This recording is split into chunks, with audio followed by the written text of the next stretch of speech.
வணக்கம். ஆகாஷ்வாணி புதுச்சேரி செய்தி சுருக்கம் வாசிப்பவர் வீரமணி விஜயகுமார். கொலம்பியா அதிபர் தேர்தலில் வெற்றி பெற்றுள்ள அபெலார்டோ டீலா எஸ்பிரலாவுக்கு பிரதமர் திரு நரேந்திர மோடி வாழ்த்துக்களை தெரிவித்துள்ளார்.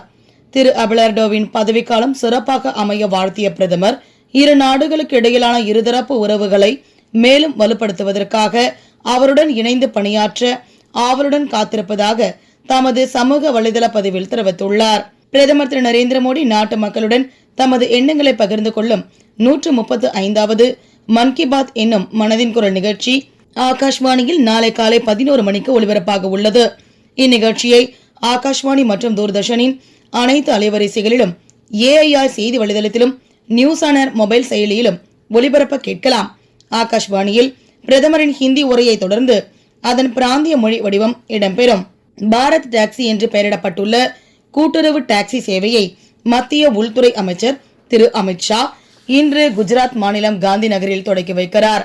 போக்குவரத்து துறையில் புதிய புரட்சியை ஏற்படுத்தும் இத்திட்டம் ஓட்டுநர்களுக்கு மட்டுமல்லாமல் பொதுமக்களுக்கும் பயனுள்ளதாக இருக்கும் என்று மாநில கூட்டுறவு அதிகாரிகள் தெரிவித்தனர். ஹர்முஸ் நீரிணைப்பில் சரக்கு கப்பல் மீது ஈரான் ட்ரோன் தாக்குதல் நடத்தியதற்கு பதிலடியாக ஈரானின் பல்வேறு இலக்குகள் மீது அமெரிக்கா தாக்குதல் நடத்தியுள்ளது.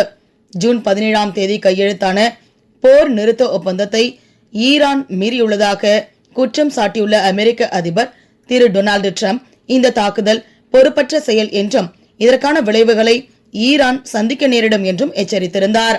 புதுச்சேரி தொண்டமானத்தம் துணைமின் நிலையத்திலிருந்து செல்லும் பிள்ளையார்குப்பம் மின்பாதையில் பராமரிப்பு பணிகள் மேற்கொள்ளப்பட இருப்பதால் இன்று காலை 10 மணி முதல் மாலை 5 மணி வரை செல்லிப்பட்டு, சோரப்பட்டு, வம்புப்பட்டு மற்றும் விநாயகம்பட்டு ஆகிய பகுதிகளில் மின்தடை ஏற்படும் என மின்துறை அறிவித்துள்ளது.